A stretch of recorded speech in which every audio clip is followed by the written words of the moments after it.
Maths की videos को continuous करते हुए कल मैंने इक्वेशंस के बेसिक कंसेप्ट आपको मैंने क्लियर करवा दिया था। क्लासिफिकेशन ऑफ इक्वेशंस के बारे में मैंने आप लोगों को बता दिया था।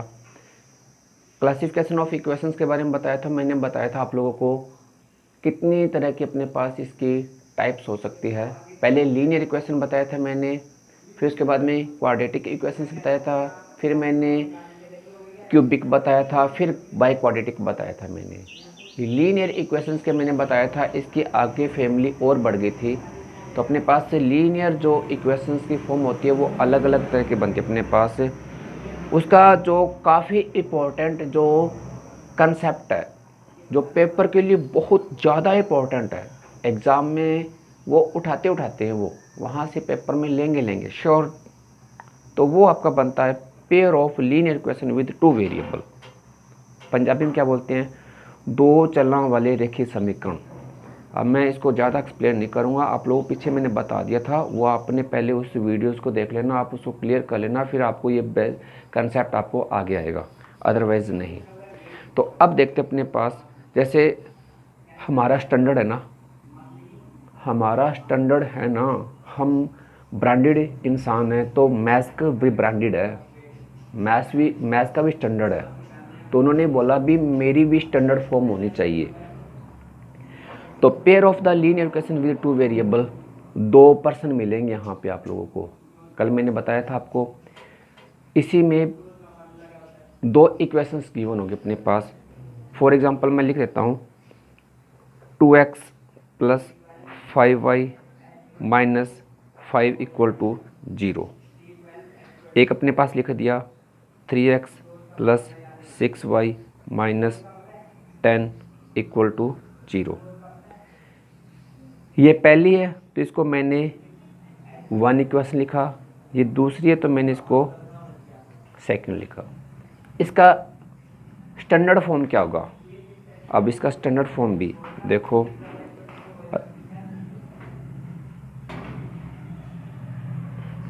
स्टैंडर्ड फॉर्म अपने पास क्या होगा, a1x b1y plus c1 equal to 0।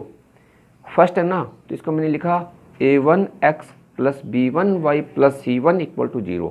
Second है तो इसको मैंने लिखा a2x plus b2y plus c2 equal to 0। Right hand side में आपका इक्वल में 0 होना ज़रूरी है, यदि नहीं है तो फिर इसको बनाओ, आप लोग बनाना पड़ेगा। कैसे, मैं एक एग्जांपल लेता हूँ। फॉर एग्जांपल आपके पास इक्वेशन इस फॉर्म में दिए हुआ है 2x प्लस 5y इक्वल दिया अपने पास -10। ये अपने पास से राइट हैंड साइड में आपने क्या बनाना है, 0 बनाना है ना। तो आप क्या करोगे, इसको इधर साइड में ले आओ, 2x प्लस 5y इधर आके प्लस बन गया 10 इक्वल टू 0, बना लिया। ये आपको समझाने की ज़रूरत नहीं होगी, ये तो आप लोगों को पता भी होगा। इधर वाले साइड में यदि नेगेटिव की अपने पास डिजिट गिवन है तो इधर वाली साइड में क्या करेगा, पॉजिटिव हो जाएगा। इधर पॉजिटिव है तो इधर आके नेगेटिव, इधर डिवाइड होगा तो इधर मल्टीप्लाई, इधर मल्टीप्लाई होगा तो इधर आके डिवाइड। ये तो क्लियर करवाने की ज़रूरत नहीं है, कंसेप्ट आपको आता ही होगा। यदि नहीं आता होगा तो मैं बेसिक आपको एक दिन और करवा दूंगा, ये छोटा सा वीडियोस डाल दूंगा, वो आप लोग समझ लेना। तो अब पहले इक्वेशन इसका स्टैंडर्ड फॉर्म क्या होगा, पहले का अपने पास क्या है, a1x plus b1y plus c1 equal to 0। ये गिवन अपने पास a2x plus b2y plus c2 equal to 0। ये फॉर्म फर्स्ट थी तो इसको 1 1 1 लिख लिया। ये अपने पास सेकंड इक्वेशन थी तो इसको 2 2 2 लिख लिया। अब आप लोगों ने इसको जो गिवन इक्वेशंस होगी उसके साथ आपने कंपैरिजन करना है। कंपैरिजन करने के बाद अब ये दो व्यक्ति हैं, जब दो व्यक्ति अपने से कभी भी अलग अलग बिहेव में क्या उसका रिजल्ट निकलेगा, उसका नेचर क्या होगा, ये तो आप लोगों को यहाँ पे मैं समझाऊंगा। तो पहले आपने ये डायग्राम देखना है, फिर उसके मैं आपको इसको थोड़ा सा क्लियर करने की कोशिश करूँगा। आपने इस टॉपिक को क्लियर करना ना, अपना लॉजिक बनाओ, अपना लॉजिक यूज़ कर सकते हो आप। मैंने आप लोगों को बता दिया, ये तो मेरा व्यूज़ था। आप लोग मैथ्स को करने के लिए अपना व्यूज़ प्रयोग करो। ओके, मैंने तो ये बोला भी ये 2 पर्सन है। जब हम बात करते हैं कोई भी इंसान, इसको ग्राफिकली, ग्राफ से बाद में समझाऊंगा आप लोगों को। मैं कहता हूँ ये फर्स्ट पर्सन है, यदि ये सेकंड पर्सन है, यदि एक दूसरे से टकराएंगे ना तभी उसका हल होगा, अदरवाइज कभी हल नहीं होगा। चलो लॉजिकल बात, यदि कोई हमारी आलोचना करता है ना तभी उसके बारे में हमारा ज्ञान ज़्यादा बढ़ता है। मेरी बात को समझे, यदि कोई व्यक्ति हमारी आलोचना करेगा तो हमारा ज्ञान ज़्यादा बढ़ेगा, हम उसके बारे में और व्यूज़ देंगे, अपने विचार देंगे। तो यही है, कहते अपने पास पेयर ऑफ इक्वेशंस अपने पास किस फॉर्म में होगा, आपने स्टैंडर्ड फॉर्म में होगा a1x plus b1y plus c1 equal to 0, a2x plus b2y plus c2 equal to 0। अब इसकी कंडीशन क्या हो सकती है, अब एक पर्सन अपने पास ये दिया हुआ है, दूसरा ये है, a1 by a2 not equal to b1 by b2। यदि ये एक दूसरे से टकराएंगे ना और उसकी आलोचना करेगा तो अपने पास इसका 1 सॉल्यूशन होगा। समझ गए? इसको ग्राफिकली रिप्रेजेंट करूंगा, आपको लिखा भी हुआ है इंटरसेक्ट लाइंस। ग्राफ में क्या बनेगा, इसका इंटरसेक्ट लाइन बनेगी। इंटरसेक्ट लाइन होगी तभी आपके पास इसका 1 सॉल्यूशन होगा। और जब कहते हैं हमारी कोई आलोचना करता है तो भी हमारा कहता है उसका एक न एक सॉल्यूशन उसका जरूर आएगा, उसका हम निष्कर्ष देंगे, उसको पूरा ऊपर बताएंगे, इसका ये हो सकता है, ये रीज़न है। तो अपने पास क्या होगा, कंडीशन क्या हो सकती है, a1 by a2 not equal to b1 by b2। Behaviour, इसका ग्राफ कैसा बनेगा, ग्राफ में क्या आएगा अपने पास है, इसकी इंटरसेक्ट लाइन बनेगी। ये मैं ग्राफ का आपको एक अलग से वीडियोस अपलोड करके समझाऊंगा ग्राफ के बारे में, पहले कह रहा हूँ, सिर्फ आपने एक बार समझना है। दूसरा, इसका नेचर क्या होगा, नेचर होगा अपने पास है consistent, very very very important for exam, consistent. और कंसिस्टेंट को आपने इंग्लिश में ही लर्न करना है, कंसिस्टेंट। यही एग्जाम में MCQs जब उठाते हैं तो वहाँ पे कंसिस्टेंट ही वर्ड मिलेगा, क्योंकि मोस्टली जो पंजाबी मीडियम में करने वाले कैंडिडेट होते हैं वो तो ये लर्न करके चले जाते हैं अपने पास संगत। संगत आप लोगों ने नहीं करना, आपने करना है कंसिस्टेंट। कंसिस्टेंट का मतलब होता है उसका कोई ना कोई हल इसका जरूर होगा ही होगा। ये इसका नेचर है, इसकी प्रकृति है। अब इसके नेचर ऑफ रूट्स क्या होगा, unique solution, 1 solution, unique solution और 1 सॉल्यूशन। ये तो आपका इंग्लिश में लर्न कर लिया आप लोगों ने, परंतु आप लोगों ने पंजाबी करना है तो यूनिक सॉल्यूशन को बोलते अपने पास विलक्षण हल, और 1 सॉल्यूशन एक हल होगा। तो जब आपके पास इस तरीके की जो स्टैंडर्ड इक्वेशंस में जब कंपैरिजन करोगे गिवन इक्वेशंस को, तो यदि आपके पास ये फॉर्म बनती है तो क्या बनेगा, 1 सॉल्यूशन। जब इंटरसेक्ट लाइन आएगा तो भी क्या बनेगा, 1 सॉल्यूशन। कंसिस्टेंट आएगा तो भी क्या होगा, 1 सॉल्यूशन। और यूनिक सॉल्यूशन और 1 सॉल्यूशन तो अपने पास ये होगा ही होगा। तो इस कंडीशन की अपने पास जो भी गिवन इक्वेशंस होगी उसको कंपैरिजन करना है, फिर आपने इसका फॉर्म क्लियर करना है। डन है। नेक्स्ट बात करते हैं भी, पहले थोड़ा सा मैं क्लियर कर दूँ ग्राफ पे। जब मैं कहता हूँ एक व्यक्ति चला गया, दूसरा व्यक्ति भी चला गया, तो कहने का मतलब होता अपने पास है, कहते हैं पैरेलल बन गया। तो पैरेलल बनने का मीन्स हो गया अपने पास इसका कोई सॉल्यूशन नहीं होगा, नो सॉल्यूशन। कोई इसका हल होगा ही नहीं, क्योंकि जब हम किसी व्यक्ति से मिलेंगे नहीं तो उसका हल क्या होगा? हम किसी से वार्तालाप करेंगे, किसी से डिस्कशन करेंगे, तब भी कोई वार्तालाप, कोई हल होगा ना। वार्तालाप करने के बाद तभी उसका कोई हल आएगा, तभी उसका कोई अपने पास इसका यूनिक सॉल्यूशन बनेगा। यदि एक बंदा जा रहा है, दूसरा बंदा उससे डिस्कशन ही नहीं करेगा, तो वो भाई तू मस्ती में तो मैं भी मस्ती में हूँ, तू नहीं मेरे के साथ बोलेगा तो मैं भी नहीं बोलूँगा, तू मेरी समस्या नहीं सुनेगा तो मैं भी तेरे को समस्या नहीं बताऊँगा, तो इसका कोई हल नहीं होगा। हम लोग यदि किसी ऐसे व्यक्ति से वार्तालाप नहीं करेंगे, अपनी समस्या नहीं बताएंगे, तो हल कोई बताएगा क्या? आप बैठे रहना, मुँह उठा के ऐसे उदास बैठे हो, दूसरा बंदा आप बता ही नहीं रहे किसी पर्सन को भी मेरी कोई इसकी समस्या है अपने पास कुछ ऐसा, तो क्या वो अपने आप बता देगा भाई तेरे को क्या प्रॉब्लम है? तो उसको बताएगा तभी बताएगा ना। यही है भाई, जब किसी से हम डिस्कशन करेंगे, जब हम किसी से वार्तालाप करेंगे, तभी हमारा निष्कर्ष निकलेगा, तभी इसका हल होगा, अदरवाइज कभी कोई इसका हल होने वाला ही नहीं है। क्लियर है ना? तो पैरेलल है, ठीक है ना। हमने टकराया नहीं किसी व्यक्ति से, जब टकराएंगे नहीं तो क्या होगा अपने पास से? No solution. क्या होगा अपने पास से?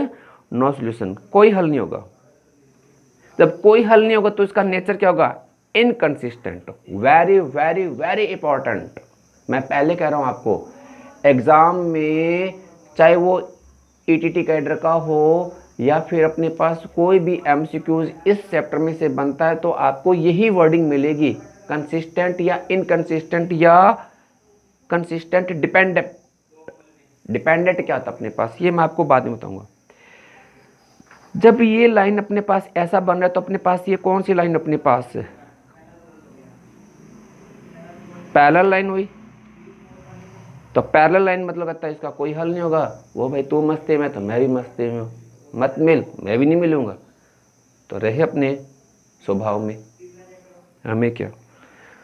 तो ये इसकी कंडीशन क्या होगी? इसकी कंडीशन होगी A1/A2 equal to B1/B2 not equal to C1/C2।